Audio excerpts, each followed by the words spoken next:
Jamaica, make we talk. Today we're going to talk about the ongoing saga between the Prime Minister and the Integrity Commission. If you don't know by now, I'm sure most of the public knows by now about what's going on. The Integrity Commission, of course, released a report that regarding an investigation that they've conducted into the finances of the Prime Minister.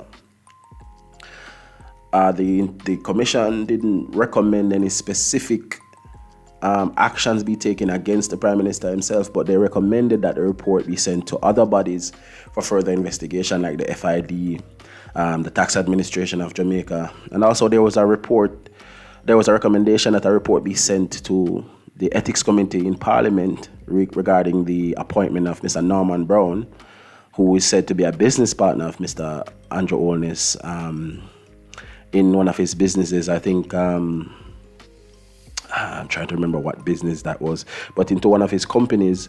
It is said that Mr. Norman Brown is not just a shareholder, but he's probably the most significant contributing shareholder in that business, jointly owned by Mr. Holness, and he was appointed as chairman of the agencies under the oversight of Mr. Holness. So there was a recommendation made for the Ethics Committee to look into that. But apart from those recommendations, there were nothing made up in regards to actions be taken against the Prime Minister. There were certainly a lot of questions. I read through the entire report, and they certainly raised a lot of questions, as they should. I mean, they are the premier body to investigate, the public sector, or members of the public sector, persons who are in office, both low and high. They are the premier body, so certainly those questions, I feel personally, they have a right to ask. What has been the response by the Prime Minister since? Well, he made a speech in Parliament on the floor, and in his speech he said that the time and public resources that it took to conduct the investigation by the IC, Integrity Commission, raised cause for concern on every levels. Of course, he defended his position and his wealth, and he said he worked hard and smart for everything that he owned. But then he took some shots at the Integrity Commission, saying that, the resources they use raise cause for concern. He said that the laws needed to be revised. His exact words were, the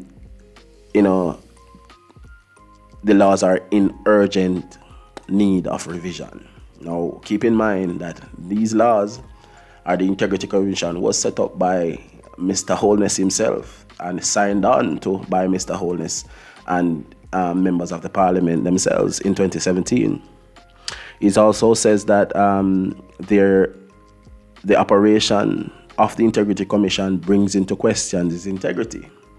And he said one part that stood out to me at the end when he said that he believed they should focus on relevant, significant, and material issues. Now, in my mind, as just a member of the public, I am not affiliated with any party. Let me just put that out there. I am a citizen of Jamaica, and I speak from that standpoint.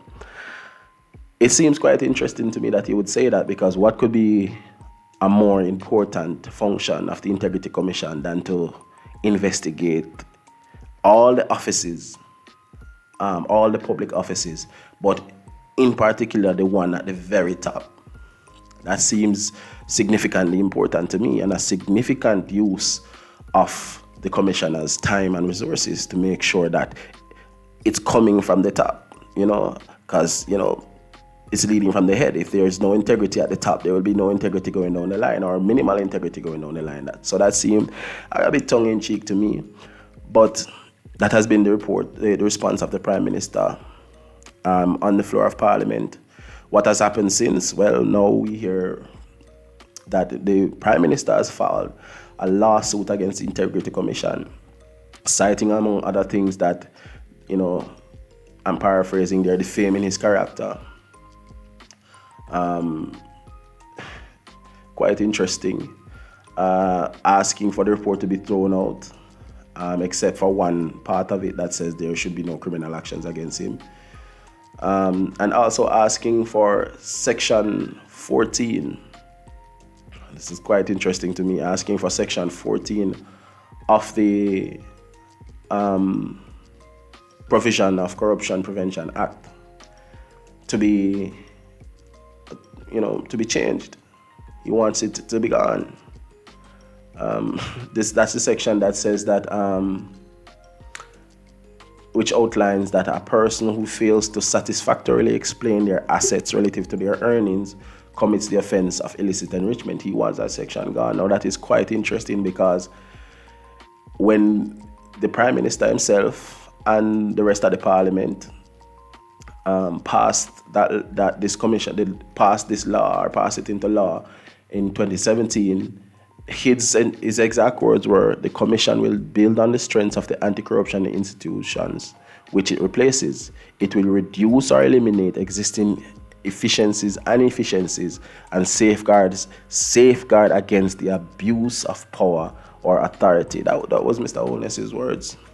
But now it seems that it is no longer fitting for Mr. Holness, because it's now been used to investigate him. That's quite interesting, because over the years, since 2017, and it has been into law, there have been no questions by Mr. Holness or anybody around him as to the constitutionality of the law.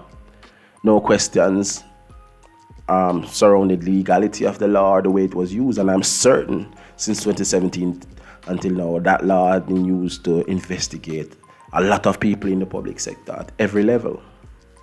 Because, believe it or not, even people in lower office of the public sector gets investigated for illegal enrichment, or have their finances looked into. I remember, I never used to work for the public sector, but I remember working for a company where members of the public sector, we had to work hand in hand. And I remember talking to some of my colleagues that were working in the public sector, and they were very cautious of everything they did in regards to their finances. And that's when I got to understand exactly how it was. I remember there was one gentleman, he wanted to purchase a new car, but he was a little afraid to purchase it, because he said, you do make certain moves to certain things, and they start asking questions into your finances and digging into you. And whether you're guilty of something or not, I'm sure that's not a pleasant thing to have happen to you. And I'm sure Mr. Prime Minister is not pleased with them digging into his finances. But I'm just saying, your reaction so far, Mr. Prime Minister, it comes across as somebody who has something to hide more than somebody who has nothing to hide. Let me just be frank and honest with you. I personally don't think the reaction to it so far by you and members of your cabinet has been one that, denotes a man who is innocent. I mean, if I was being investigated and I know I have nothing to hide, I'd be like, all right, go ahead. You want to send it to the FID, send it to the FID. Because then it would be, a concrete answer to the question. It will be a concrete answer to the question where the public will be able to say, see, yes, Mr. Prime Minister, you're doing things the right way. But they block the report being sent to the FID. And now you are going to court to ask the court not only to throw out the report, but to change the law. You're basically going after the Integrity Commission that you yourself set up. Why? You say it's because certain aspects of the law is unconstitutional. You say it's because they're wasting the public money. You say all of these things, but they've been doing these things since 2017. And you never said a word against the commission. You never said a word against the law until it was now used to scrutinize you. Mr. Prime Minister, I would say that to the public, those who are not blinded by, politics, or blinded by color green or color red. Because, this is how it is. You have some persons who are just so locked into politics, locked into their color, locked into their party, that no matter what it is, they could be robbed right in front of their face. The politicians could be robbing themselves right in front of their face. They don't care. It's color green or it's color red. You understand? I'm speaking, as I said, from the standpoint of a concerned citizen. So I don't care what the color in office is right now. It is quite interesting that the Prime Minister of Jamaica is now going after the law that he put into place, the law that has been there and has been used to scrutinize everybody else at every level. He's now going after it because it is used to scrutinize him. That, Mr. Prime Minister, as I said, don't seem like the action of an innocent man. And I'm not saying you're guilty. The commission itself did not say you're guilty, but I'm just saying the way you're moving, it's quite suspect. And if, I don't know who's giving you advice, but if they gave you the advice that you need to go after the Integrity Commission to show that you are not guilty or you're not trying to hide anything, I would say they gave you some wrong advice, because what could be a more suitable answer than to let the investigation continue throughout all the bodies that it should continue through, and the answer come back the same way? We recommend no charges against the Prime Minister. That is the best answer you could get from me. You understand? And I'm sure a lot of people have raised eyebrows when the report came out, because there's a lot of things in there, I'm not going to lie, there's a lot of things in there that are very interesting to hear about and to see, right? But seeing that the report itself said that they recommended no charges, everybody was kind of like, yeah, there's some interesting things in there, but we'll see what happens. But now your actions have raised the eyebrow a little higher. Now people are be like, no man, why? Why is the Prime Minister so adamant about shutting down the report? Why is you seem a little nervous. I'm not going to lie, Mr. Prime Minister. You seem a little bit nervous about this whole report and this whole investigation into your finances. And remember, the commission is not what's bringing your finances into question. People in the streets have been asking, online, everywhere been asking, how has the Prime Minister gotten so rich? What is the Prime Minister doing to get so rich? These questions have been out there forever, Mr. Prime Minister. It's not the report that's putting those out there. Not at all. But now your actions or your reaction towards the report is raising even more questions.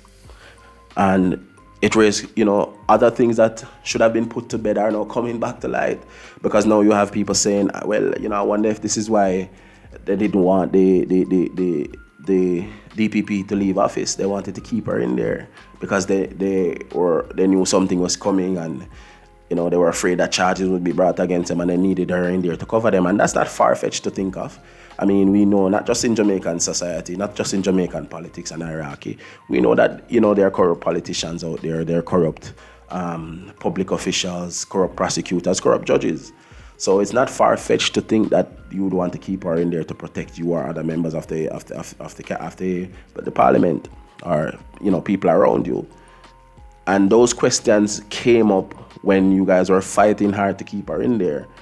And now that this report came out and you are so adamant about going after not just the report but the commissioners, to the point where you're now going after the law, those questions are even louder. You know what I'm saying? So your actions have actually stirred up the antness even more, Mr. Prime Minister. Questions are being asked now about this whole issue of raising the pay by so much. You know what I mean? I've seen it where people are now saying, well, I wonder if that's why they went and raised the pay so high for everybody. Because maybe some of these politicians have assets that they can't account for, and now they need to raise the pay, keep those assets hidden until they can, somehow work the assets back into the amount they are earning right now. See, those questions are coming up. Before, people used to just think you're raising the pay because you're greedy. Or politicians are raising the pay because they're greedy and they just want more for themselves. But now people are looking into other things because of your actions, Mr. Prime Minister, your reactions to the report. A lot of other questions are coming to the fore because of your reaction. It just seemed to me that, you are reacting in a way that somebody would have something to hide. They would react, why go after the court? And then the question arises too, if this is just a strategy. Because it is being said, I've seen it circulating in the media, that the Integrity Commission, members of the Integrity Commission or the commissioners are supposed to go before the Parliament maybe next week. Now, to answer questions about the report. Now, I would just think to myself, if they're going before the Commission next week, and you know this, I'm sure you know this, if they're going before the Commission next week and you have certain questions about their conduct, the amount of time, effort, energy, anything into the investigation that was launched into your finances, I would think you want to wait until those questions are answered in a public forum. I would think you'd want them to go before the Jamaican people and answer these questions so that, you could have your say on what you think about it, and have these questions that you have, these questions you put before the court, answered by the commission. And if you're still not satisfied, then you can go ahead and take them to court. But it seems now that what you have done is you've taken them to court right before they were able to go before the Jamaican public and answer these questions, right? Knowing full well that if this becomes a court matter, there might well be questions that the commissioners are not able to answer right now. Because now that it's before the court and it's a matter before the court, I'm sure there are certain questions that they will not be able to answer. So what happens now?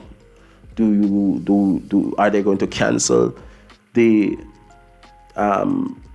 meeting of the sitting of Parliament where the commissioners will go up there and answer the questions asked by the parliamentarians? Is that going to be cancelled or postponed?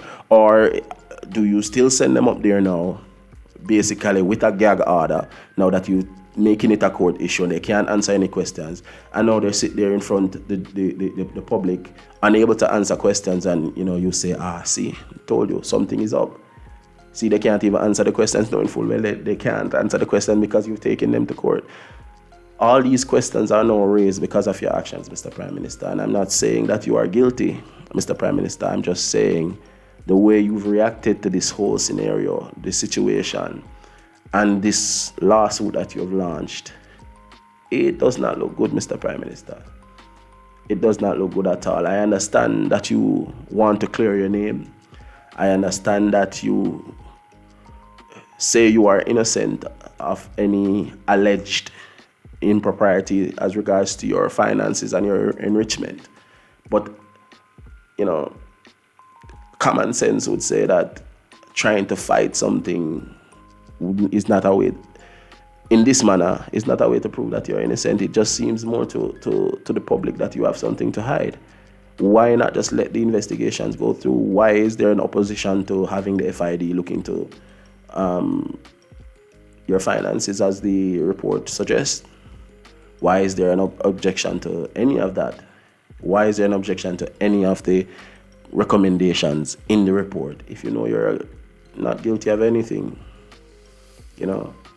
And remember, there already been questions around for the past couple of years. People have been saying things like you're acting like you're a dictator, you can't be questioned, you don't like to be criticized, you don't like to be judged, and people have been saying you go after people who judge you and criticize you and question you. And here you are now being asked questions by the body that is set up to ask you questions. And not only are you saying, basically, you don't think they should ask you any questions, you're saying that, I think we should even change the law so they can't ask me certain types of questions. This is crazy, Mr. Prime Minister. This is crazy. But people, let me know what you think. The saga continues. I wait now to see what will happen in the next couple of weeks regarding that meeting of questioning that should happen with regards to the commissioners of the Integrity Commission in Parliament, waiting to see if that will continue, waiting to see what would be the response of the Integrity Commission in court towards the Prime Minister and how this lawsuit will impact the public's perception of the Prime Minister and his integrity. Have your say below. Good evening.